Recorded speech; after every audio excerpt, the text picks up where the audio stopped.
आप देख रहे हैं खबर तो समझिए और आपके साथ मैं हूं विवेक। 2 महीने के भीतर नीतीश सरकार के 2 मंत्रियों ने इस्तीफा दे दिया। पूर्व कानून मंत्री कार्तिक कुमार पर अपहरण जैसे गंभीर आरोप थे, तो पूर्व कृषि मंत्री सुधाकर सिंह अपनी ही सरकार को घेर रहे थे। दोनों ही मंत्री आरजेडी कोटे के थे।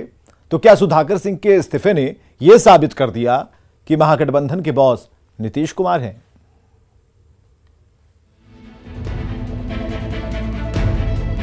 बिहार के कृषि मंत्री इस शुभ अवसर पर सुप्रीम पर अपना त्याग पत्र भेज दिया है सरकार के पास, क्योंकि हम नहीं चाहते हैं कि कोई लड़ाई आगे बढ़े।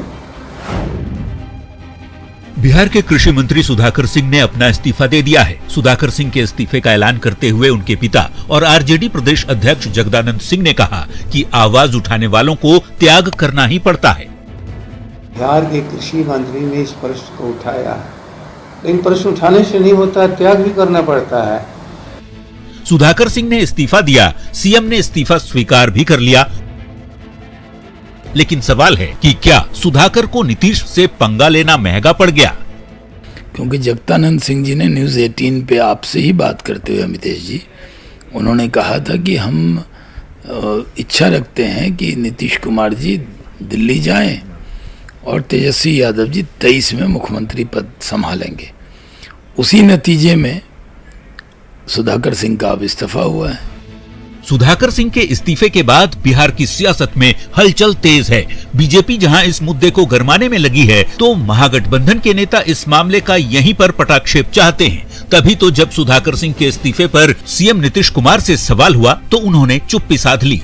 मुख्यमंत्री जी, सुधाकर जी ने इस्तीफा दे दिया किसी मंत्री के पद से।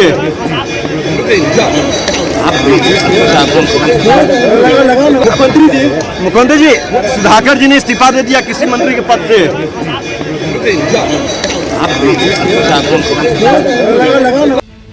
जबकि आरजेडी सांसद मनोज झा इस मामले को यहीं खत्म करने की बात कह रहे हैं। इसमें ना सुधाकर जी का दल से कोई द्वेष है, ना नेता से कोई द्वेष है, ना किसी की कार्यप्रणाली से कोई द्वेष है।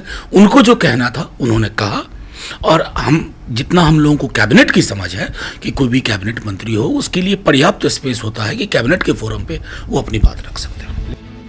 दरअसल सुधाकर सिंह सरकार में होते हुए भी लगातार सरकार पर सवाल उठा रहे थे।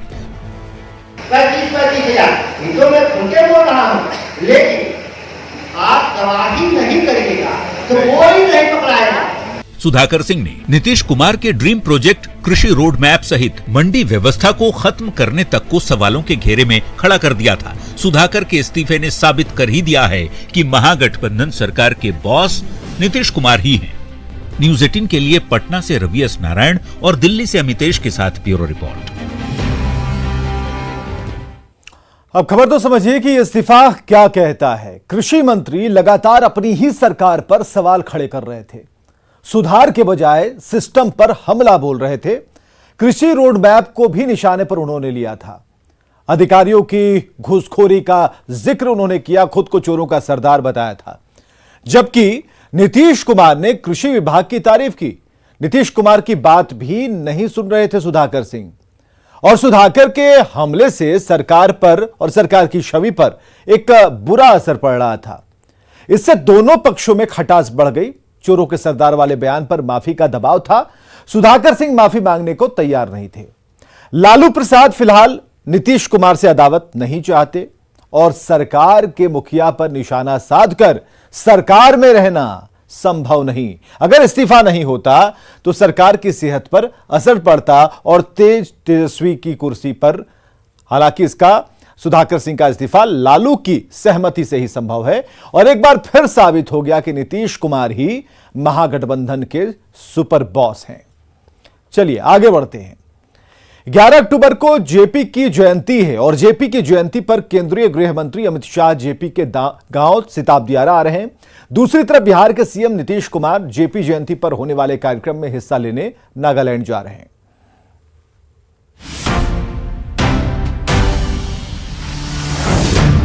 जेपी आंदोलन की कोख से निकले नेता हैं बिहार के मुख्यमंत्री नीतीश कुमार और आरजेडी प्रमुख लालू प्रसाद यादव। 11 अक्टूबर को जेपी की जयंती है। जेपी जयंती पर केंद्रीय गृह मंत्री तो जेपी के गांव सिताब दियारा में रहेंगे, लेकिन जेपी के शिष्य नीतीश कुमार नागालैंड में। लोकनायक जयप्रकाश नारायण जी वहां 3 वर्षों तक लगातार वहां रह गए नागालैंड, और नागालैंड के सुदूर इलाके के गांव का दौरा उन्होंने किया। तो इसलिए आज नागालैंड में जयप्रकाश जी की बहुत ही उनको सम्मान की दृष्टि से देखा जाता है। बल्कि आप एक मायने में कहें तो हर घर में नागालैंड में उनकी पूजा होती है। तो इसलिए वहाँ के लोग जेपी की जयंती मना रहे हैं 11 तारीख को, हम लोग वहाँ जाएंगे। ललन बाबू, आप अमित शाह जी के बिहार आने पर सवाल पूछ रहे हैं। नीतीश जी के नागालैंड जाने पर हमको कोई सवाल नहीं पूछना है। जाए देश घूमे, इतनी बड़ी सोच रखनी पड़ेगी। बाकी देश किसको सुनेगा ये 24 बताएगा। हालांकि नीतीश कुमार 11 अक्टूबर को जेपी जयंती पर होने वाले कार्यक्रम में हिस्सा लेने ही नागालैंड जा रहे हैं, लेकिन बीजेपी नेता शाहनवाज हुसैन का कुछ और ही कहना है। शाहनवाज ने चुटकी लेते हुए कहा कि जेपी जयंती पर नीतीश कुमार को सिताब दियारा जाना चाहिए था, लेकिन वो नागालैंड जा रहे हैं कि कहीं सिताब दियारा जाने से कांग्रेस बुरा न मान जाए, क्योंकि कांग्रेस के खिलाफ ही जेपी ने आंदोलन चलाया था। लेकिन कांग्रेस के साथ जाने में कांग्रेस थोड़ी बुरा मानेगी अगर आप सिताब दियारा आएंगे तो। जेपी को कांग्रेस वाली जो गठबंधन की राजनीति है उससे ऊपर रखना चाहिए, सिताब दियारा आना चाहिए उनको। लालू नीतीश जेपी के शिष्य रहे हैं। जेपी आंदोलन से ही दोनों को पहचान मिली, लेकिन आज आरजेडी और जेडीयू दोनों कांग्रेस के साथ सरकार में हैं। उसी कांग्रेस के साथ जिस कांग्रेस के खिलाफ जेपी ने संपूर्ण क्रांति का आंदोलन चलाया था। जाहिर सी बात है अमित शाह सिताब दियारा से इस बात का भी जिक्र करेंगे। तो सवाल है कि क्या नीतीश कुमार का नागालैंड दौरा इसी सवाल से बचने की कवायद है। न्यूज 18 के लिए पटना से अमित कुमार, आनंद अमृतराज, शैलेंद्र और दिल्ली से अमितेश के साथ ब्यूरो रिपोर्ट। तो सवाल है कि क्यों टेंशन में है महागठबंधन। लालू नीतीश जेपी पर हक जताते हैं, खुद को जेपी का शिष्य बताते हैं, खुद को जेपी आंदोलन की उपज बताते हैं, जेपी की सियासत को अपनी विरासत बताते हैं। इसलिए बीजेपी के एक्शन से दोनों ही पार्टियां डरी हैं। दोनों को विरासत पर कब्जा होने का डर है। जेपी जयंती पर शाह बिहार आएंगे तो लालू और नीतीश निशाने पर होंगे, महागठबंधन पर निशाना साधेंगे, दोनों को कांग्रेस की गोद में खेलता हुआ बताएंगे। तो जेपी के सिद्धांतों और उनकी नीतियों की चर्चा भी होगी। कांग्रेस के खिलाफ ही जेपी का आंदोलन था और जेपी के कारण कांग्रेस सत्ता से बेदखल हुई। उसी कांग्रेस के साथ जेडीयू आरजेडी का गठबंधन है बिहार में, और इस विरोधाभास का जेडीयू आरजेडी के लिए जवाब देना मुश्किल हो जाएगा। तो ऐसे में महागठबंधन में बेचैनी सामान्य बात है। बढ़ते हैं आगे, प्रशांत किशोर की बात करते हैं। पदयात्रा पर जेडीयू ने सवाल खड़ा कर दिया। जेडीयू के राष्ट्रीय अध्यक्ष ललन सिंह ने पीके की यात्रा के पीछे बीजेपी का बैकअप बताया। इस पर बीजेपी ने पलटवार किया। बीजेपी नेता नंदकिशोर यादव ने कहा कि यात्रा करना सबका अधिकार है, लोग घबरा क्यों रहे हैं।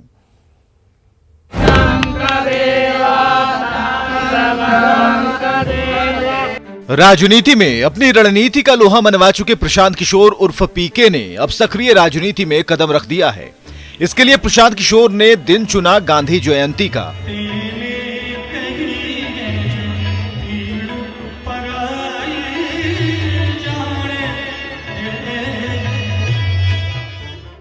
जगह बिहार का पश्चिम चंपारण। पीके ने अपनी जन सुराज यात्रा की शुरुआत गांधी जयंती के दिन पश्चिम चंपारण की भितिहरवा से की। चुनावी रणनीतिकार प्रशांत किशोर की पदयात्रा 3500 किलोमीटर की होगी। प्रशांत किशोर की पदयात्रा का मकसद बिहार में बदलाव लाना है। लोगों की जिंदगी को बेहतर बनाने के लिए मैंने ये संकल्प लिया है कि बिहार में आकर एक नई राजनीतिक व्यवस्था बनाने का प्रयास करेंगे। कोई दल नहीं बनाया है, एक सोच के साथ आए हैं। जेडीयू के राष्ट्रीय अध्यक्ष ललन सिंह ने पीके की यात्रा पर सवाल उठाया है। ललन सिंह का कहना है कि पीके अपनी यात्रा बीजेपी के लिए कर रहे हैं, नाम चाहे जो भी हो। वो आंकड़ा वो देते रहे, वो आंकड़ों का खेल करते हैं। वो हम पहले भी कहे हैं कि उनका काम है व्यवसाय करना, और वो अभी दूसरे एजेंडे पर है। वो भारतीय जनता पार्टी के एजेंडे पर घूम रहे हैं।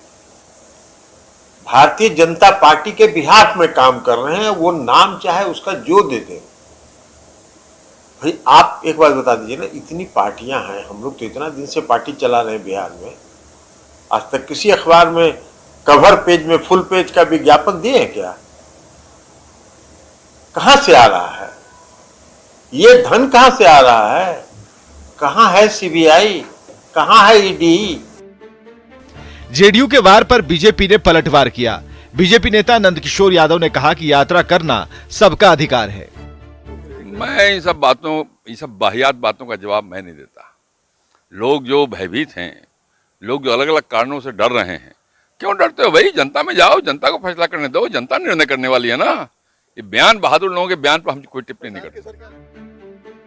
पीके की यात्रा का मकसद क्या है ये तो वही जानते होंगे, लेकिन अपनी यात्रा के दौरान पीके जो मुद्दे उठा रहे हैं, इससे तो यही लगता है कि पीके की मुहिम मौजूदा सरकार और पूर्व सरकारों के विकास के उन हवाई दावों के खिलाफ है जो कागज पर तो दिखती है लेकिन जमीन पर दम तोड़ती दिखाई देती है। चूंकि पिछले 30 सालों के दौरान आरजेडी और जेडीयू की ही सरकार बिहार में रही है और ऐसे में अगर सरकारों पर सवाल उठेगा तो आरजेडी और जेडीयू के नेता पलटवार करेंगे ही। न्यूज 18 के लिए पटना से आनंद अमृतराज और शैलेंद्र के साथ ब्यूरो रिपोर्ट। तो खबर समझिए कि प्रशांत से लोग अशांत क्यों हो रहे हैं। प्रशांत किशोर एक सफल चुनावी रणनीतिकार हैं। मोदी से लेकर नीतीश कुमार तक के लिए रणनीति बना चुके हैं। प्रशांत किशोर 2018 में जेडीयू में शामिल हुए थे, लेकिन मुख्यमंत्री नीतीश कुमार की आलोचना करने पर 2020 में उन्हें पार्टी से निकाल दिया गया। अब वो खुद राजनीतिक पारी खेलना चाहते हैं और इस क्रम में उन्होंने जनसुराज यात्रा की शुरुआत की। पदयात्रा के जरिए पीके बिहार के लोगों के पास जाएंगे, उनके मुद्दे सुनेंगे और माना यह जा रहा है कि यात्रा के बाद पीके अपनी राजनीतिक पार्टी भी लॉन्च कर सकते हैं। बिहार के अगले विधानसभा चुनाव में भी पीके बड़ा दांव कर सकते हैं, जो जेडीयू और आरजेडी के लिए बड़ा नुकसानदायक हो सकता है। क्योंकि पीके लगातार पिछले 30 साल के शासन पर प्रहार कर रहे हैं। इन 30 सालों में या तो लालू की आरजेडी सरकार में रही या फिर नीतीश की जेडीयू। मतलब कि पीके का मिशन कामयाब तो महागठबंधन को नुकसान। मतलब पीके के जेडीयू और आरजेडी दोनों को एक साथ पीके चुनौती दे रहे हैं। वजह यही है कि प्रशांत किशोर ने महागठबंधन को अशांत कर रखा है। साइबर ठगों के शहर जामताड़ा में पुलिस ने 3 ऐसे शातिर अपराधियों को गिरफ्तार किया जो ठगी के मामले में साइबर अपराधियों के बाप थे। ये शातिर अपराधी साइबर अपराधियों को फर्जी सीआईडी ऑफिसर के नाम पर नोटिस भेजकर उनसे उगाही करते थे।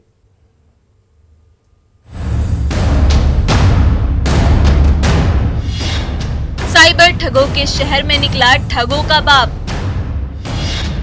फर्जी सीआईडी अफसर बनकर ठगी का खुलासा। साइबर अपराधियों को नोटिस भेजकर ठगी। पुलिस की गिरफ्त में 3 महाठग।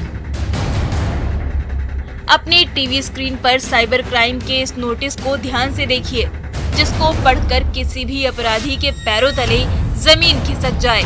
देखने में पूरी तरह से असली लगता है, लेकिन ये शातिर साइबर अपराधियों की कमाई और ठगी के नए हथकंडे का दस्तावेज है, जो जामताड़ा पुलिस के हाथ लगे हैं, जिससे साइबर अपराधियों की राजधानी बन चुके जामताड़ा में अब उन शातिर ठगों के भी बाप का बड़ा खुलासा हुआ है, जो फर्जी सीआईडी अफसर बनकर वैसे साइबर अपराधियों को नोटिस भेजकर उनसे उगाही करते थे, जो लोगों के बैंकों के खाते से पैसे उड़ाते थे।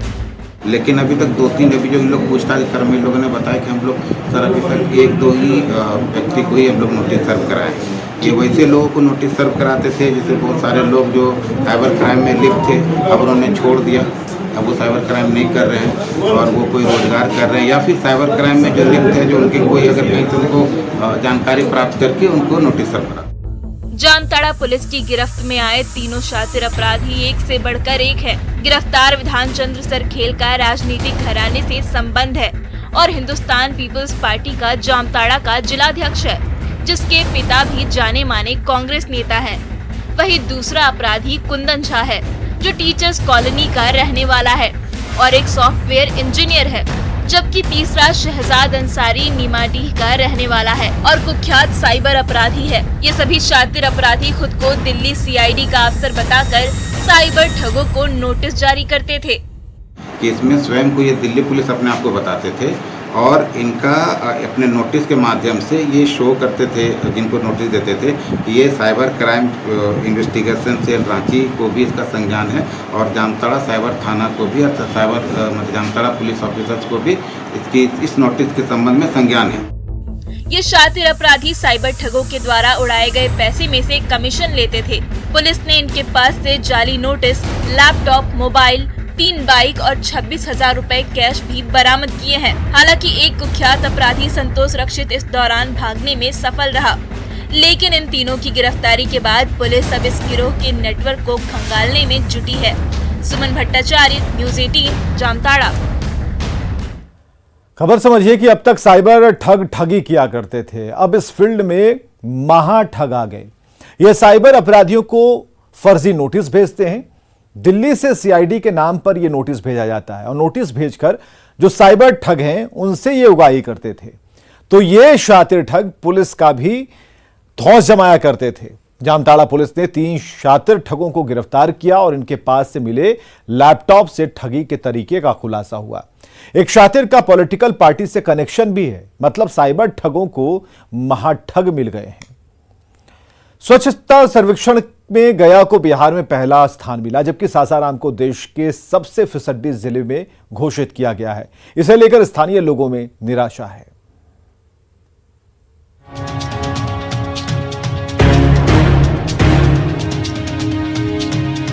स्वच्छ सर्वेक्षण की घोषणा हो गई। स्वच्छ भारत मिशन के तहत केंद्र सरकार ने आंकड़े जारी किए। इसमें बिहार से जुड़ी 2 खबर है। पहली ये कि गया बिहार का सबसे स्वच्छ जिला है, जबकि सासाराम देश का सबसे गंदा शहर है। कि पूरे भारत में 179वां स्थान आया है और पूरे बिहार में प्रथम स्थान ये दूसरा बार गया शहर आया है, जिसमें हमारे नगर निगम के सभी कर्मचारियों का बहुत बड़ा योगदान रहा। ये प्रथम स्थान प्राप्त किया है, इसके लिए मैं गया वासियों को भी हार्दिक दिल से वंदन अभिनंदन करता हूँ। ये कोई एक साल की कहानी नहीं है। देश के सबसे गंदगी वाले शहरों में सासाराम सबसे निचले पायदान पर पिछले साल भी था, इस साल भी बना हुआ है, जिसकी वजह से सासाराम के लोग निराश हैं। हट के इतना कचरा लगा रहता है, पूरे सासाराम का वो अस्तित्व है कि आज कचरा के नाम से जाना लगा है सासाराम। स्वच्छता में सासाराम पूरे देश में निचले पायदान पर तो है ही, गया को लेकर भी बहुत इतराने की जरूरत नहीं है, क्योंकि बिहार में भले ही गया सबसे स्वच्छ शहर हो, पूरे देश में गया नगर निगम को 179वां स्थान हासिल है। यानी गया नगर निगम देश के 100 स्वच्छ शहरों में भी शामिल नहीं है। स्वच्छता सर्वेक्षण में देश भर के 4,300 से ज्यादा शहरों को शामिल किया गया था। न्यूज़ 18 के लिए गया से एलन लिली और सासाराम से अजीत कुमार की रिपोर्ट। स्वच्छता सर्वेक्षण 2022 का ऐलान हो गया। राष्ट्रपति द्रौपदी मुर्मू ने अवार्ड भी दिया। इंदौर में 6ठी बार देश का सबसे स्वच्छ शहर घोषित हुआ। स्वच्छता सर्वेक्षण में दिल्ली ने 9वां स्थान हासिल किया है, वहीं दिल्ली से सटे नोएडा को इस लिस्ट में 11वां स्थान हासिल हुआ। स्वच्छता सर्वेक्षण 2022 में 4,354 शहरों का मूल्यांकन किया गया था और स्वच्छता सर्वेक्षण में बिहार से गया नंबर 1 रहा, लेकिन पूरे देश में गया का 179वां स्थान रहा है।